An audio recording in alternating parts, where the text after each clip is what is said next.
Welcome to the third in a series of short guidance videos on using the Carbon Footprint and Project Register tool.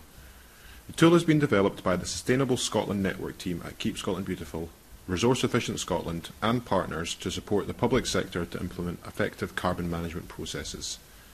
The tool will help you in calculating your annual and future carbon footprint, as well as collating and managing your very own project register. It is hoped that in using this tool correctly, public bodies will find it easier to complete Section 3 of the Public Bodies Climate Change Duties Reporting Form. This video will focus on compiling and managing your very own project register. We will walk through the steps involved in inputting project data into the tool, what outputs are available and how this can all help with tracking existing organisational targets as well as helping to define new ones.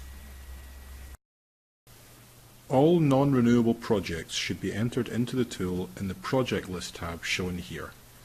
I'm now going to talk you through a basic project that has already been entered into my version of the tool, and then I'm going to enter two new projects in this video to help you understand as best as possible how to use this aspect of the tool.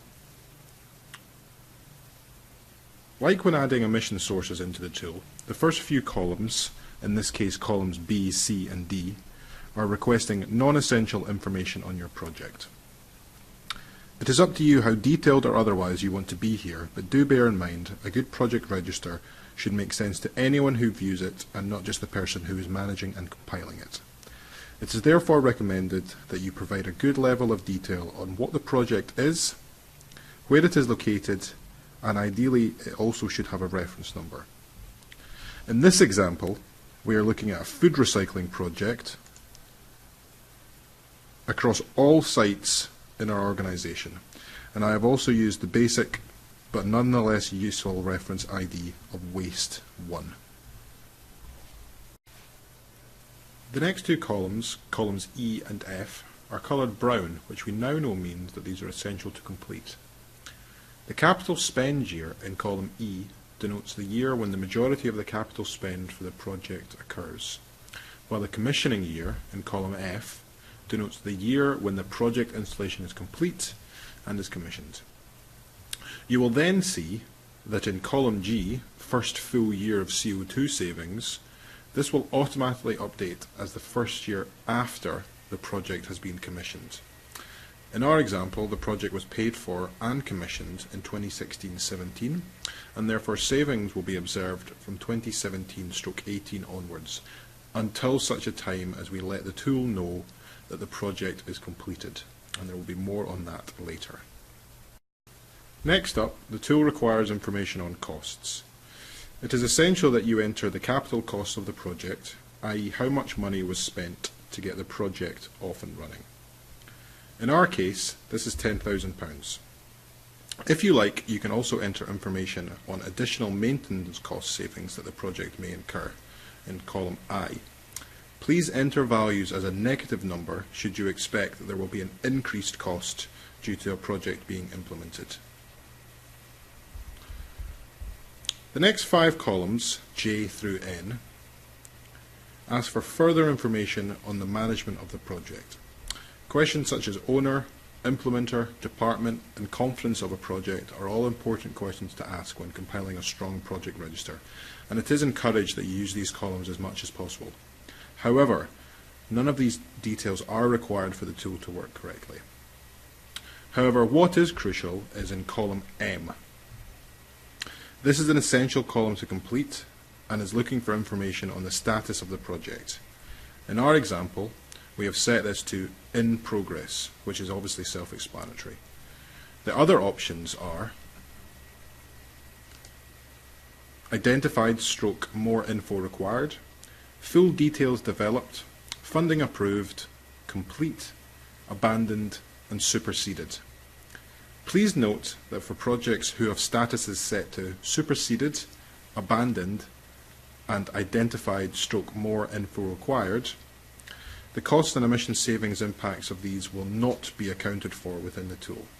For all other project statuses, savings will be calculated into your carbon footprint. This column means that your project register can contain completed projects, projects that haven't begun yet, or simply even project ideas that you may want to include in your project register without impacting your future carbon footprint. Taking our example, if in a couple of years' time we decide to discontinue the food recycling project, instead of removing it completely from the register, we can retain it and simply adjust the project status from in progress to complete or abandoned, like so.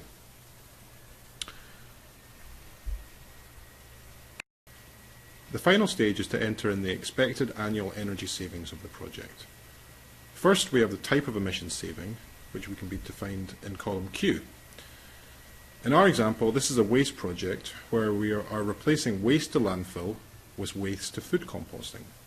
Therefore, we want to tell the tool that we are saving 250 tonnes of waste that would normally go to landfill. But for this project, there's also an emissions increase, as we are replacing all of that waste to landfill with food and drink waste. Therefore, we need to also tell the tool about this in columns S, T, and U. Obviously, the carbon intensity of sending food waste to landfill is much greater than composting, so overall there will be a reduction of emissions, which is what we want. Please note, not all projects will have related emissions increases associated with them, but a lot will. Column V is also a very important one to answer before we look at the results. It is asking as if the savings from our project is already captured in the most recent carbon footprint. This is simply to avoid double counting. In most instances, the answer here will be no. However, if you have accounted for future emission savings in the current and future CFs tab because of this project, you would enter yes here. And that's it.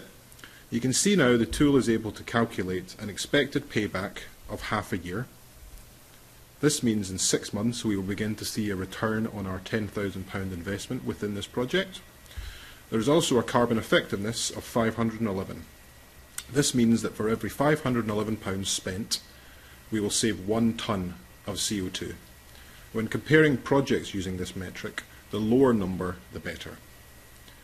And finally, columns Y onward then detail the expected carbon and cost savings associated with this project out for the next 7 years. Column AM includes an area where you can even put in some user notes, like so, and as you can see, in column A, this is picked up by the tool so that anyone looking at it can tell that user notes have been added. I'm now going to walk you through 2 different examples of projects that can be entered into the tool. First up, we're going to look at an LED lighting project. For this project, I'm going to just simply give a project reference that is easy to understand for me. We'll just call it 0001. Then, in the project description, we will be clear and call this an LED lighting project.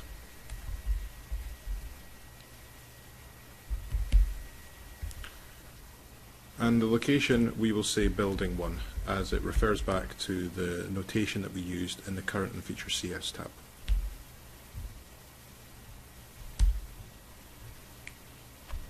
We will define the capital spend year as 2016-17, as with the commissioning year. So as above, we can see that the first full year of savings for this project will take place in the year 2017-18. The capital cost for this project, we will just say is £75,000, with a very small maintenance saving associated with it as well.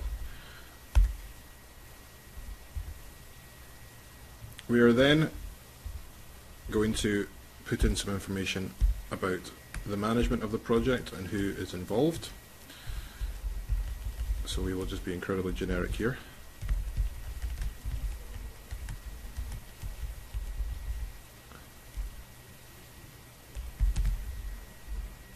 Officer,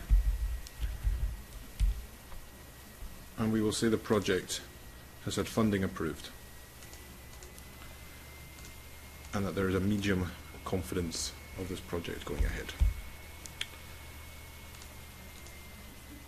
We will say it is subject to the CRC scheme, as it is an electricity project, and that could very well be the case. And then we will start to input in our emission savings and expected energy savings. So it is a stationary project. The type of emissions saving will be grid electricity, which is fairly self-explanatory, I hope. Now, the amount of savings is a tricky one, as it may be something that you are aware of from the LED lighting contractors, or it might just be an estimate you want to give. What we're going to do is we're going to look back at our current and future CFs tab and see that in building 1 we said that the amount of kilowatt hours in electricity from that building is 3 million. So we're going to use that as our starting point. And what we're essentially saying is, you might want to say 50% of the building will have LED lights, and those LED lights we know are 75% more efficient than the current lighting. And that gives us an amount of savings of 375,000 kilowatt hours.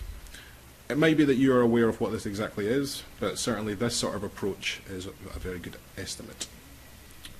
Now we are asked for the type of source from related emissions increase, and unlike the waste project, for this project there isn't any source of related emissions increase. We're simply saving electricity. There's no external emissions increase from any other sources. So we'll select none.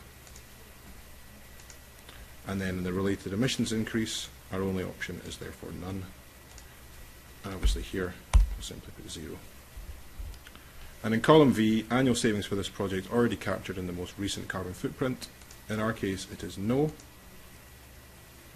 And what the tool has therefore done, it has calculated a very simple payback and a carbon cost effectiveness. So it's saying that after 2 years, we will start to see a return of investment on this project. And the carbon cost effectiveness is £521 per tonnes of CO2 equivalent, which is very similar to the waste project. What you can see is actually the waste project is slightly more cost effective than this LED project, but not by much. And then in columns Y onwards, we can see that the carbon savings and the cost savings have been taken into account from 2017 onwards. And that's that. And finally, we're now going to talk you through an example of a CHP project and just show how we would enter this into the tool. So again, looking at our project reference, we're just going to give it a very generic ID that makes sense to us. And we are going to say that this is a CHP boiler project. We're going to say the location for this one is building 3, which might be a CHP plant. And we're going to say the capital spend year is 2017-18, as is the commissioning year. And as before, you can see the first full year of savings will always be the year after the commissioning year. So in this case, it's 2018/19. For this project, the capital cost we're going to say is £1 million. Again, hopefully if you're undertaking a CHP project, you would be aware of what this was. And we're going to say that there is an annual operational / maintenance saving of £1,000 per year as well. We're going to use the same names as before for this section. Obviously this is arbitrary for this example, but just to give you an idea of how much detail we would hope that you would put into this project register. And in this case, we are going to say that the project is also had funding approved, but there's a very high chance of this happening. And this project is not subject to CRC.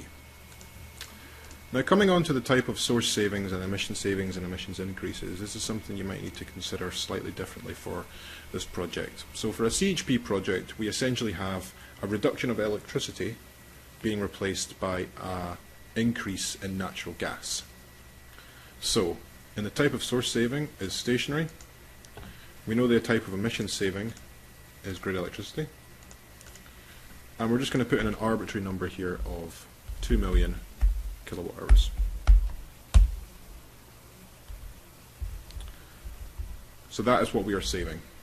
Now the type of source from related emissions increase is also stationary, because we know that it's going to be a gas source. And the related emissions increase type, as I've just said, is going to be natural gas. The related emissions increase amount, we're just going to say is 1.5 million kilowatt hours. And the annual savings for this project have not already been captured in the most recent carbon footprint, so we will select no. And that's that. Again, it's calculated a much higher payback as you'd expect for a project such as this. So it's saying that after 5.6 years you will see a return on investment. And the carbon cost effectiveness is £2,000 per tonne of CO2. So 4 times less cost effective than the previous two projects. But as you can see in a minute, the savings, both emissions and costs, are much greater. So first thing to note is that in columns Y and Z is there are no carbon savings and no cost savings. And that is because that we have not said that this project is going to start until 2018/19. So then, in 2018/19 and onwards, the savings kick in, and you can see that there's 493 tonnes of CO2 will be saved in that year. Cost saving of around £178,000, and that will continue on through the years until you say the project has been completed. Like when completing your footprint in the current and future CFs tab, should you run out of rows within this table, please use the macro button at the top of the page to enter additional rows. You may also use the drop-down box in cell C4, found here, if you want to add several rows at once. So for instance, say I wanted to add 5 project rows into this table, I would select 5, hit add projects, wait just a couple of seconds, and the new project rows will be added, like so. Now we have entered in a few projects into your project register, we can take a look at how this is collated in the Outputs tab. Section 5 of the Outputs tab, shown here, summarises the emissions and cost savings of all of these projects split into stationary, waste and transport categories.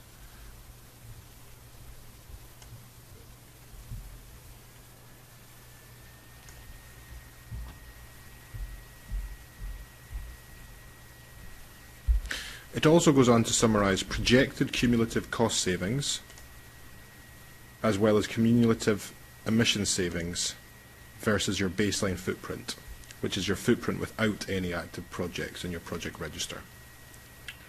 What you can also view are 2 very handy charts which graphically show your baseline emissions and costs over time against your projected emissions and costs that take into account your active projects. So in this chart here, you can see that the first line at the top is your baseline carbon footprint, and then here underneath is the forecast of your emissions with the projects taken into account. And likewise, the same chart but with costs. And finally, the target setting tab shown here is a useful resource that you can use to track existing organisational targets or help define new ones. Given that the tool now has information on your current and future footprint, as well as active projects that you have implemented, simply select your current target year. In this case we will say 2020/2021, and the tool will tell you what reduction is expected by that year versus the 2016/17. And in this case we can see that we will see a saving of 38% based on achieving all project savings. So a handy resource.